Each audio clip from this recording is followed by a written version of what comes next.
आओ एक साथे एक स्वर में गायत्री महामंत्रનું સ્મરણ કરીએ, એની સાથે એક અંતઃકરણની સંભાવનાઓને યાદ કરીએ કે આજે કેવો સુંદર સુયોગ અવસર આપણને પ્રાપ્ત થયો કે પ્રભુએ આજે મને આપનું સ્મરણ કરાવતા કરાવતા આપનામય બનવા માટે એક સુંદર તક આપી. બાકી આ સંસારમાં આવેલો જીવ સાંસારિક વિષયો, વાસનાઓ, કામો, ઈચ્છાઓને પૂર્ણ કરવામાં મન, બુદ્ધિ, ચિત્ત બધું જ એમાં લગાવી દે છે અને પોતે જે કરવા જેવું છે એ કરવાનું ભૂલી જાય છે. પરંતુ આપણને ભગવાને પસંદ કર્યા અને આપણને પ્રભુએ એમની ગોદ આપી. આવો એવા પરમાત્મા કે જેનું સ્મરણ કરતાં જ એનો દિવ્ય પ્રકાશ ભીતરમાં ઉતરે, અનંત જન્મોના કશાય કલ્મસ અને પાપોથી મુક્ત કરે, અંતઃકરણની શુદ્ધિ કરે અને ધીરે ધીરે ધીરે ધીરે શુદ્ધ થતાં થતાં નિર્મલ મન જન સો મોહી પાવા, મોહે કપટ છલ છિદ્ર ન ભાવા. બધા જ કષ્ટ, કઠિનાઈઓ, પડો જે કંઈ છે આવરણો એ બધા જ દૂર થાય અને અંતઃકરણ નિર્મળ થાય તો અવશ્ય એ નિર્મળ અંતઃકરણમાં પ્રભુના એ દિવ્ય પ્રકાશને આપણે યાદ કરીએ, ધારણ કરી શકીએ એવી સંભાવનાઓ જાગૃત થાય. ભગવાનના એ તેજને ધારણ કરવા માટેની પણ ક્ષમતા આપણામાં હોવી જોઈએ. તો એ ક્ષમતાનો વિકાસ થાય એવી હૃદયની મંગલ ભાવના સાથે ગાયત્રી મંત્ર. ઓમ ભૂર્ભુવઃ સ્વઃ તત્સવિતુર્વરેણ્યં ભર્ગો દેવસ્ય ધીમહિ ધિયો યો નઃ પ્રચોદયાત.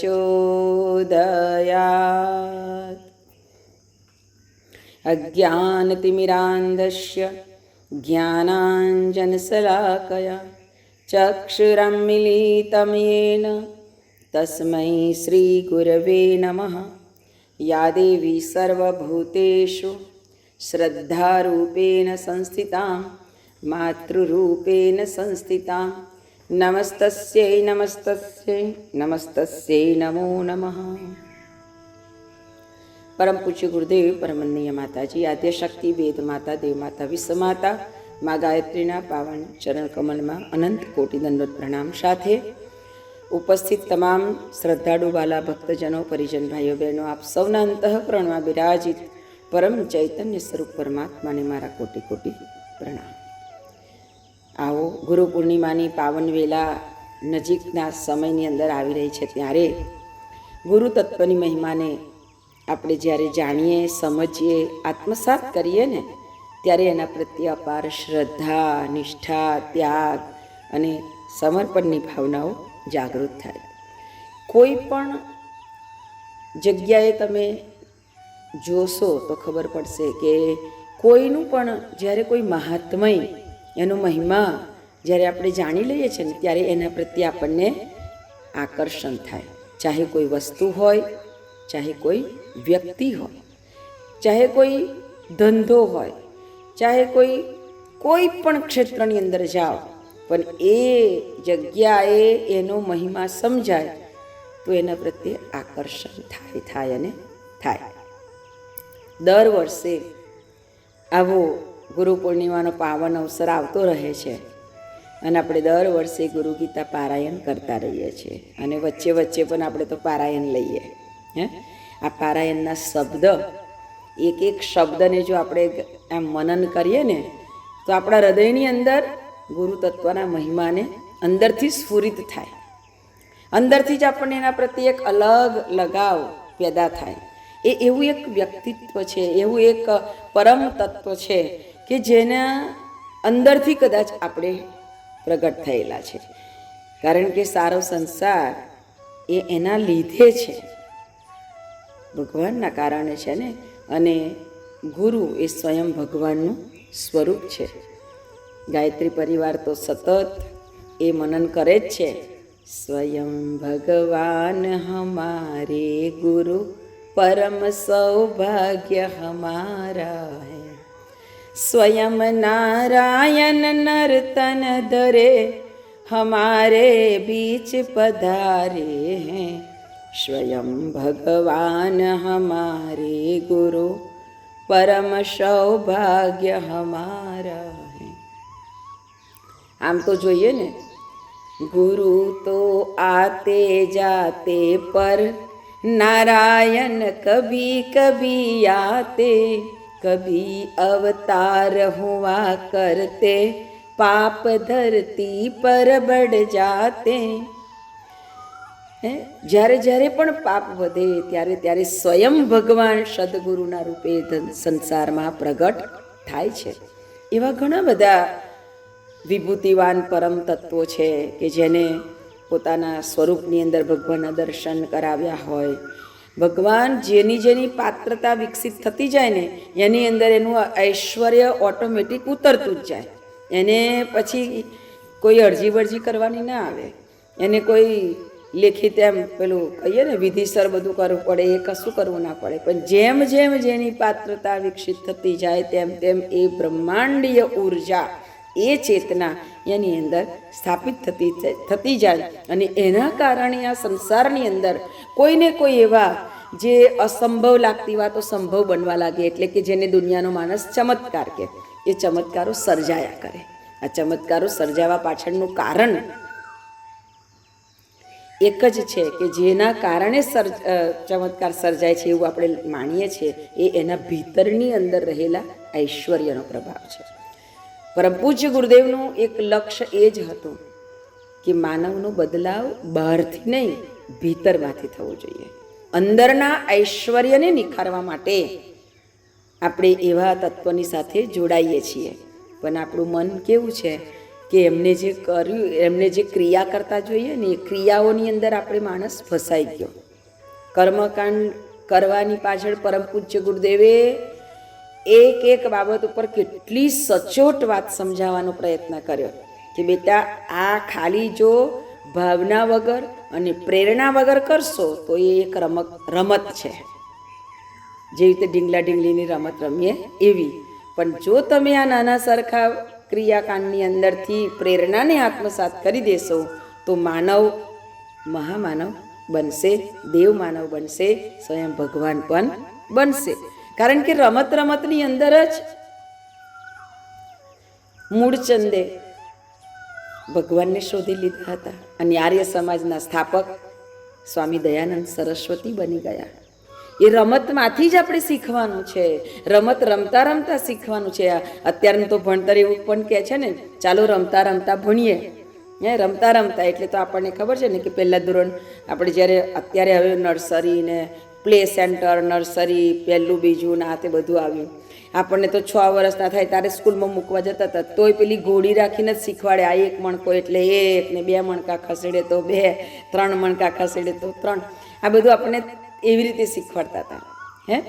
તો એ એક રમત કરતાં કરતાં આપણને શીખવાડવાનો પ્રયત્ન કરે. પરમ પૂજ્ય ગુરુદેવે ઠીક એ જ બાબત આપણને સમજાવવાનો પ્રયત્ન કરે છે કે બેટા, રમત કરતાં કરતાં આપણે અધ્યાત્મના ઉચ્ચ શિખરોને સર કરવાના છે. એ સર કરવા માટે જેમ જેમ તમે આગળ આગળ વધતા જાઓ તેમ તેમ આપણું સ્ટેજ વધતું જાય તેમ પરીક્ષા પણ અઘરી આવતી જાય. પછી એવું કહેવામાં આવે કે આ રીતે જ જીવન જીવાય, આનાથી નીચે લેવલનું જીવન ના જીવાય. તો તે વખતે આપણને થોડું અઘરું લાગે. કેવું? તો કે જીવનમાં આવનારી પરિસ્થિતિઓ ઘણી ભયંકર હશે, પરંતુ એવી પરિસ્થિતિમાં પણ મનસ્થિતિને સ્થિર રાખીને શાંત ચિત્તે એ બધાને સાક્ષી ભાવથી જોયા કરવું, કોઈને પણ દોષ દીધા વગર, આ સ્થિતિ કહેવાય. અને એ સ્થિતિએ પહોંચ્યા પછી આપણે પરમ પૂજ્ય ગુરુદેવે કીધું છે એ રીતની આપણી મનસ્થિતિને જો સ્ટેટ બેલેન્સ કરી શકીએ તો જ એ અધ્યાત્મના ઉચ્ચ શિખરો તરફ આપણે પ્રયાણ કરી શકીએ. બાકી આજે તમે જુઓ કે ભક્તિ ખૂબ કરતા હોય છે, મંત્ર જપ કરતા હોય છે, અનુષ્ઠાન કરતા હોય છે, ભજન કીર્તન કરતા હોય છે, તીર્થયાત્રા કરતા હોય છે, દરરોજની 2 કલાકની પૂજા કરતા હોય છે, ઉમરા પૂજે, પીપળો પૂજે, આ તે પૂજે, બધું કરતા હોય. પણ જરાક જો ઘર કે પરિવારમાં દુઃખનું વાતાવરણ કે દુઃખ આવી પડે કે કષ્ટ આવી પડે, કંઈ પણ થઈ જાય, તરત જ આપણે રડવાનું શરૂ, રોદરા ડળવાના શરૂ. ફોન કરી કેટલાની જોડે એક જ વાતને શેર કર્યા જ કરે, જવા દો ને આવું થયું, અને આવું ના કર્યું હોત તો આવું થાત જ ના. કોઈનો જ દોષ નથી. આપણા જ પૂર્વજન્મના કર્મને લઈ અને આપણને આ જીવનની અંદર જે કાંઈ મળી રહ્યું છે એને શાંતિથી જોવાનું છે. બસ પરમ પૂજ્ય ગુરુદેવ આપણને એ જ સમજાવવા માગે છે કે બેટા, જ્યારે આ કોણ સમજાવી શકે? સદગુરુ સમજાવી શકે. બીજા કોઈની વાત તો આપણે કોઈ અંદર ઉતારવા તૈયાર નથી કે માનવા તૈયાર નથી, કારણ કે ગુરુજીની જ વાત આપણે એટલી સરસ રીતે નથી ઉતારી શકતા, તો બીજા કોની વાતને તો આપણે કઈ રીતે સ્થાન આપી શકવાના હતા. પણ પરમ પૂજ્ય ગુરુદેવે એટલે નાની નાની બાબતો ઉપર પણ એટલું સરસ ધ્યાન દોર્યું છે. અને આપણને આ સંસારમાં આવ્યા પછી ઘણા બધા કીચડમાં આપણે ડૂબી જવાના છે, ને એમાંથી પણ કેવી રીતે નીકળી જવું અને પોતાને કેવી રીતે જાતને સ્વચ્છ કરી દેવી એ પણ આપણને સમજાવ્યું છે. કારણ કે ચાલતા ચાલતા દલદલની અંદર પણ ક્યારે ફસાઈ જઈએ ખબર ન પડે, પણ એમાંથી પણ કેવી રીતે નીકળવું ને કેવી રીતે પોતાની જાતને શુદ્ધ કરવી એ પણ પરમ પૂજ્ય ગુરુદેવ બતાવ્યું છે. ત્યારે એવા પરમ સદગુરુના સાનિધ્યમાં રહેતા રહેતા આપણે એટલું જ યાદ રાખવાનું છે કે પરમ પૂજ્ય ગુરુદેવે કહ્યું છે કે બેટા, આપણા જીવનની અંદર આપણને જ્યારે માનવ દેહ મળ્યો છે ત્યારે માનવ દેહ દ્વારા આ માનવ મંદિરની અંદર બેઠેલી પરમાત્માની દિવ્ય છબી એને આપણે નિખારી લેવાની છે. જેવી રીતે પથ્થર પડેલો હોય તો પથ્થરમાં મૂર્તિ છે પણ દેખાતી નથી. જેમ જેમ નકામો ભાગ નીકળતો જાય તેમ તેમ એ મૂર્તિ અંદરથી ઉપસી આવે. એવી જ રીતે આપણે અંદર પણ એ જ પ્રભુ પરમાત્મા, એ જ મારો નિખાલસ પ્રભુ અંદર બિરાજમાન છે, પણ એ દેખાતો નથી, નીકળતો નથી. કેમ? તો કે નકામો ભાગ જેમ જેમ નીકળતો જશે એટલે નકામી અંદર રહેલી જે પણ બાબતો છે એ બધી ધીરે ધીરે બહાર કાઢતા જઈશું, તેમ તેમ એ મૂર્તિ અંદર પણ નિખરી આવશે. પરમ પૂજ્ય ગુરુદેવે કહ્યું ને કે મેં સ્વયં अपने आप को धोबी के कुर्ते की तरह मैंने अपनी जात को धोया है. मैंने स्वयं को धोबी के कुर्ती की तरह मैंने धोया है. મતલબ કે એ નિખાર લાવવા માટેની જે પણ બાબતો આવે એ બધી બાબતોને જીવનમાં સહન કરતા જવું, એ બધી બાબતોને જીવનમાં અપનાવતા જવું. નહીં તો આ તો સંસાર એવો છે કે ગુરુજી આ કરે ને તો આપણે પણ આ કરવાનું. એક કર્યું તો બીજા ચાલુ થઈ જાય. ગુરુજી એક વખતે બહુ સરસ મોટો આશ્રમ હતો. આશ્રમમાં ગુરુજી રહેતા અને ગુરુજી વિચાર કર્યો, દરરોજ સવારે નદીએ સ્નાન કરવા જાય. અને એક દિવસ જ્યારે સવારે સ્નાન કરવા જતા હતા તો સ્નાન કરવા જતાં રસ્તામાં એક નાગનો મણી પડી ગયેલો, અને એ નાગને પકડવા માટે બાજ એની પાછળ પડેલું હતું. હવે સવારનો સમય હતો, ધીરો ધીરો થોડો જ આછો પ્રકાશ હતો, એટલે નાગ મણીને છોડીને પોતે ભાગી રહ્યો હતો પોતાની જાતને બચાવવા માટે. ગુરુજીને આ મણી દેખાયો, આટલો બધો પ્રકાશ, આ શું છે? જોયું તો મણી હતો. હવે મણીનો પ્રકાશ તો તમે ગમે તેટલું છુપાવો ને તો એ છુપાય ના, એટલો એનો દિવ્ય પ્રકાશ હોય. આ તો કીધેલી વાત છે, આપણે તો જોયો નથી. કે જેવી રીતે શાસ્ત્રોમાં અને જેવી રીતે સંતોએ કથામાં જે વાત કરી હોય એ આપણે વાત કરી શકીએ.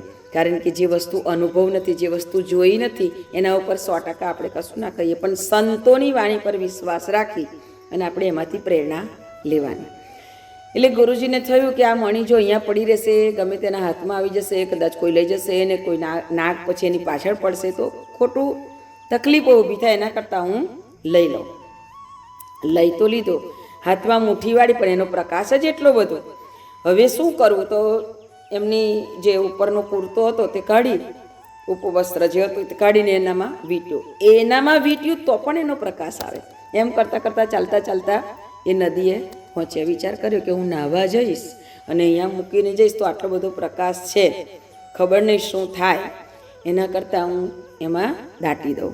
એટલે એમને રેતીમાં ખાડો ખોદ્યો અને એની ઉપર દાટી દીધો. દાટી તો દીધો, પછી વિચાર કરવા લાગ્યા કે પણ મેં ક્યાં દાટ્યો છે તે કઈ રીતે ખબર પડશે? આ તો અંદર જતો રહે એટલે હવે નહીં આવે એનો પ્રકાશ, એટલે ખબર નહીં પડે, તો હવે શું કરું?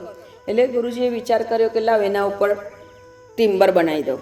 એટલે બધી રેતી ઢગલો કરી દીધો અને મોટું આમ સરસ ટીમ્બો બનાવી દીધો. આ ટીલ્લું બનાવી દીધું. અને એ જ સમયે તો સૂર્યનારાયણ ભગવાનનું ખાસું અજવાળું થઈ ગયું, એટલે ઘણા બધા પેલા આશ્રમવાળા બધા સાધકો પણ નાહવા આવવા માંડ્યા હતા. એટલે જોયું કે ઓહો, આજે કંઈ વિશેષ દિવસ હશે, એટલે આજે ગુરુજી ટિમ્બર બનાવે છે, ચાલો આપણે પણ ટિમ્બર બનાવીને જ નાહવા જઈએ. એટલે એ બધા આયા, જેને જેને જોયું તે બધા ટીમ્બા બનાવવા માંડ્યા. એ બધા ટીમ્બા બનાવવા માંડ્યા. ઓહો હો, આખી નદીની બધી કિનારી ઉપર જુઓ તો ટીલ્લા ટીલ્લા ટીલ્લા ઊભા થવા માંડ્યા. જેટલા આવે એટલા ટીલ્લા બનાવે, જેટલા આવે એટલા ટીલ્લા બનાવે. પછી તો ગામના લોકો બી નાહવા આવે. એ સમયમાં તો એવું હતું કે નદીએ જ નાહવા જવાનું. તો ગામના લોકોએ ટીલ્લા બનાવવાના શરૂ કરી દીધા. અને આ બાજુ તો ગુરુજી બનાવીને નદીમાં નાહવા જતા રહેલા. નાહવા ગયા, પણ નાહવા ગયા જતા જતા પણ એમને એમનું એક જે ઉપરનું પહેરવાનું હતું ને, એ પાછું એની ઉપર એક ધજા જેવું બનાવીને મૂકેલું. પણ એ તો સ્નાન કરતાં કરતાં પણ અંદર જે મણી મૂક્યો છે ને એનું ધ્યાન કરતા જાય કે અંદર મણી છે, હવે બરાબર સુરક્ષિત હશે. તો સ્નાન કરીને નીકળ્યા, જોયું તો ઓહો હો, આ તો બધા બહુ ટીલ્લા લાવે, મારો ટીલ્લો કયો હશે શું ખબર.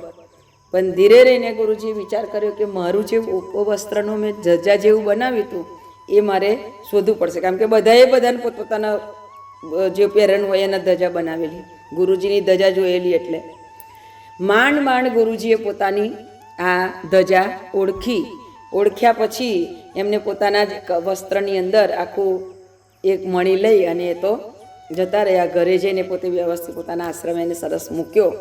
પણ જ્યારે પછી બધા સ્નાન કરીને આવ્યા, પૂજા અર્ચના શરૂ થઈ અને સત્સંગ શરૂ થયો, એટલે ગુરુજીએ કહ્યું કે આજે તો બધાએ બહુ સરસ પ્રકારની પૂજા કરી, નદી માતાની પૂજા કરી. એટલે બધા કે ગુરુજી કેમ આવું કહો છો, અમે કઈ પૂજા કરી છે? તો કે હા, તમે સરસ બધા ટીલ્લા બનાવીને નાહવા ગયા હતા ને. તો કે હા ગુરુજી, અમે તમને જોઈ લીધા હતા કે તમે આ સરસ ટીલ્લો બનાવો છો, એટલે અમને થયું કે આજે કોઈ વિશેષ પ્રકારનો દિવસ હશે, એટલે ગુરુજી આ ટીલ્લો બનાવે છે, એટલે આપણે ટીલ્લા બનાવો. એટલે બધાએ ટીલ્લા બનાવ્યા. ગુરુજીએ કહ્યું કે ભાઈ, મારી પાસે તો આ મણી મને રસ્તામાંથી મળ્યો, એને છુપાવવા માટે મેં ટીલ્લો બનાવ્યો, અને તમે બધાએ ગુરુજીએ બનાવતા જોઈને તમે ટીલ્લો બનાવ્યો બેટા.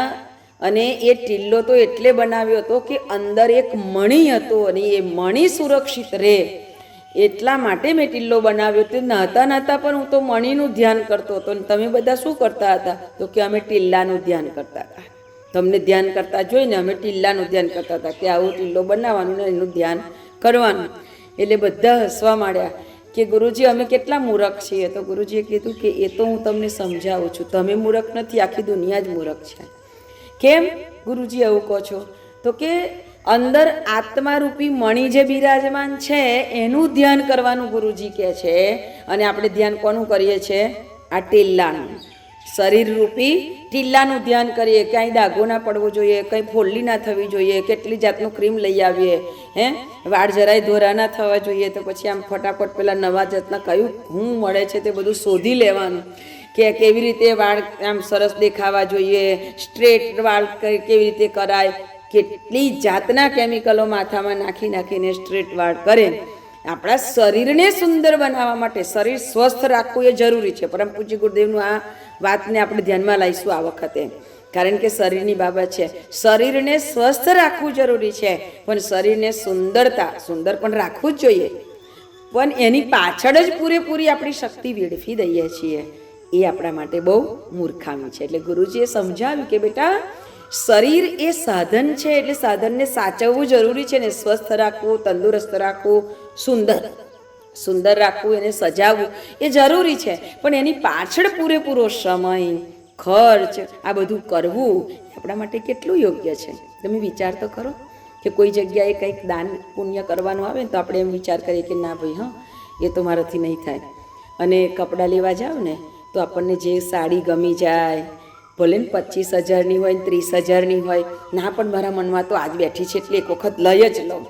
આ શરીર 500 રૂપિયાની સાડીથી પણ ઢંકાવાનું છે, 1000 રૂપિયાની સાડીથી ને 200 રૂપિયાની સાડીથી પણ ઢંકાવાનું છે. પણ આપણે શું વિચારીએ છીએ? સ્ટેટસ. હું આ પ્રસંગમાં જાઉં ને તો મારું સ્ટેટસ હોવું જોઈએ. હવે વિચાર કરીએ આપણે, અત્યારે આ એટલો બધો ક્રેઝ માણસના મનની અંદર પેસેલો છે કે હું આવી સાડી પહેરું તો જ હું સુંદર લાગું, આવી સાડી પહેરું તો જ હું મારું એમ દેખાય કે ના ભાઈ અને તો સારો ખર્ચો કર્યો, આવું કરું ને તો જ સારું લાગે. આ બધાની અંદર આપણે ભૂલી જઈએ છીએ કે ગુરુજીએ કીધું છે આપણને કે જરૂર કરતાં વધારે ખર્ચ કરનાર વ્યક્તિ ગુનેગાર છે. તો આપણે એ બધા લેસન આપણે યાદ કરવાના છે. ગુરુ પૂર્ણિમા આવે એના પહેલાંથી આપણે આ બધા લેસન ક્લિયર કરવાના છે અને સંકલ્પ કરવાના છે. અમારા ઘણા બધા બહેનોએ એવા સંકલ્પ કર્યા છે કે હું 1000 રૂપિયાથી ઉપરની સાડી નહીં પહેરું. સંકલ્પ જરૂરી છે, કારણ કે આ સંકલ્પો દ્વારા જ પરિવર્તન એમને નહીં આવે. પરિવર્તન પહેલું આપણામાંથી જ કરવાનું છે, અને આપણામાંથી પરિવર્તન કરીશું તો જ આપણે આગળ વધી શકીશું. ઘણાએ એવા સંકલ્પ કર્યા છે કે મારી પાસે આટલી બધી સાડી છે ને હું 2 વર્ષ સુધી સાડી નહીં લઉં, હું 2 વર્ષ સુધી કપડાં નહીં લઉં. આ જરૂરી છે સંકલ્પો, કારણ કે માણસનું મન ઈચ્છા શક્તિ એટલી બધી છે, ક્રિયાશક્તિ અને જ્ઞાન શક્તિને પાછળ પાડી દીધી અને ઈચ્છા શક્તિએ એમ દોટ મૂકી દીધી છે. આપણી પાસે 3 શક્તિઓ ભગવાને આપી છે. માં વેદ માતા, દેવ માતા, વિશ્વ માતા, ગાયત્રી માતાની 3 શક્તિ ધારાઓની અંદર 3 આપણને આ શક્તિઓ પ્રાપ્ત થાય: ઈચ્છા શક્તિ, ક્રિયા શક્તિ, જ્ઞાન શક્તિ. પણ ઈચ્છા શક્તિ એ પ્રબળ બનાવી દીધી. પણ ઈચ્છા શક્તિ પ્રબળ બનવી જરૂરી છે, પણ શેમાં? પરમાર્થમાં. પરમાર્થમાં ઈચ્છા શક્તિ પ્રબળ બનવી જોઈએ. એના બદલે સાંસારિક બાબતોમાં, ભૌતિક બાબતોમાં જ્યારે ઈચ્છા શક્તિ પ્રબળ બની જાય છે ત્યારે વ્યક્તિ એક તરફનું પાંખિયું વધતું જાય તો એ અંતે એને પસ્તાવું પડે છે. તો પરમ પૂજ્ય ગુરુદેવ આપણને કહે છે કે શરીર રૂપી સાધન ભગવાને આપણને આપ્યું છે, એની અંદર પ્રભુ સ્વયં એક મણિ રૂપે, પરમ તત્વ રૂપે બિરાજમાન છે. આત્મા એ જ પરમાત્મા છે. એનું સ્મરણ કરો. કેવી રીતે કરો? તો એ જ ગાયત્રી મહામંત્ર ગુરુદેવે આપણને આપ્યો. કેટલી કષ્ટ કઠિનાઈઓને સહન કરીને ગાયત્રી મંત્ર ગુરુદેવે આપણને આપ્યો છે. કેટલું કઠોર તપ કરીને એમને મંત્રને સિદ્ધ કર્યો, અને સિદ્ધ કર્યા પછી આપણને આપ્યો છે. એટલે ગુરુજીએ એટલું તો આપણને આશ્વાસન આપ્યું કે બેટા, મારી સાથે જોડાયા પછી તમે જ્યારે ગાયત્રી મંત્ર કરો ને ત્યારે એમાં કદાચ તમારી ભૂલ થાય ને તો એ ભૂલને પણ સુધારવાની જવાબદારી મારી છે. આપણે યજ્ઞ કરવાને લાયક હતા ખરા? બિલકુલ નહીં. પણ યજ્ઞ કરવા જઈએ છીએ ને, યજ્ઞ કરીએ છીએ ને ત્યારે ગુરુદેવનું સ્મરણ કરીએ છીએ કે અમે તો કોઈને કોઈ ભૂલ કરી દઈએ એવા છીએ. આ બધી ભૂલો તમારે સુધારવાની, આપણા માથે નહીં લેવાનું. આ તમે જ સ્વયં કરી રહ્યા છો ને, તમને અર્પણ. તો આપણે એમાંથી મુક્ત રહીએ.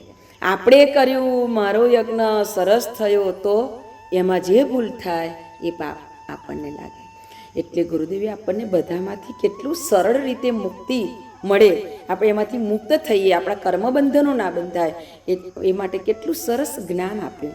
તો આપણી ઈચ્છા શક્તિ, ક્રિયા શક્તિ અને જ્ઞાન શક્તિ, 3 શક્તિ ધારાઓને સમ બનાવવા માટે ચિંતન જોઈએ, મનન જોઈએ. પણ એ માટેનો સમય આપણી પાસે હોતો નથી. આમ તો સમય એના માટે સ્પેશિયલ કાઢીને બેસીએ એવું જરૂરી નથી. કદાચ આપણે બધા કામની અંદર કેવું હોય તો, પણ કાર્ય કરતાં કરતાં, ઘરના કામ કરતાં કરતાં પણ આ તો ચિંતન કરવાનું છે ને તો થઈ શકે. તો એની સાથે રહીને પણ આપણે આ કરી શકીએ ને તો પરમ પૂજ્ય ગુરુદેવ કહે છે કે બેટા, અવશ્ય હું જે જોઉં છું ને કે માનવમાં દેવત્વનો ઉદય એ જરૂર સાર્થક થશે. અને મહાકાલ બનીને જ્યારે ગુરુદેવે કીધું છે ને, જો ન બદલ પાએગા અપને આપ કુચલ જાએંગે, જીવનને જો બદલવાનો પ્રયત્ન નહીં કરવામાં આવે તો આપણે આપણી જાતને જાતે જ કચડી નાખીશું. એમાં કોઈ શંકાને સ્થાન નથી. તેથી જીવનની તમામ પરિસ્થિતિઓ આ તો બધી ભગવાનની લીલા છે એમ સમજીને સ્વીકારી અને શાંત ચિત્તે એમાંથી માર્ગ ભગવાનને કહેવાનું, ગુરુદેવને કે અમને રસ્તો બતાવજે, હવે આમાં શું કરું. બસ એને ગાયા નહીં કરવાનું, એને વાગોડિયા નહીં કરવાનું, એમાંથી નીકળી જવાનું અને આપણે જે બધા કામો કરવાના છે એની અંદર આપણી જાતને જોડી દેવી. તો અવશ્ય આપણા જીવનમાં આપણને પરમ સુખ અને આનંદની અનુભૂતિ થશે. પરમ પૂજ્ય ગુરુદેવે આપણને સમયે સમયે કેટલી સરસ શીખ અને બોધ આપીને આ સંસારની માયાજાળમાંથી બચાવવાનો પ્રયત્ન કર્યો છે. તો સદગુરુના એ વચનોને આત્મસાત કરીએ, આપણે સતત સ્મરણ કરતા રહીએ અને સ્મરણ કરતાં કરતાં આ બધી માયાજાળમાંથી આપણી જાતને મુક્ત કરવાનો પ્રયત્ન કરીએ. તો અવશ્ય આપણે જે રસ્તે જવા આવ્યા છીએ એ રસ્તે આપણે ચાલી શકીશું. તો આપણને સૌની એવી શક્તિ અને આપણા સૌની ઉપર એવી સદગુરુની કૃપા ઉતરે એ જ મંગલમય પ્રાર્થના સાથે આજના વાણી પુષ્પને સદગુરુ ચરણમાં અર્પણ કરીએ. સૌને જય ગુરુદેવ.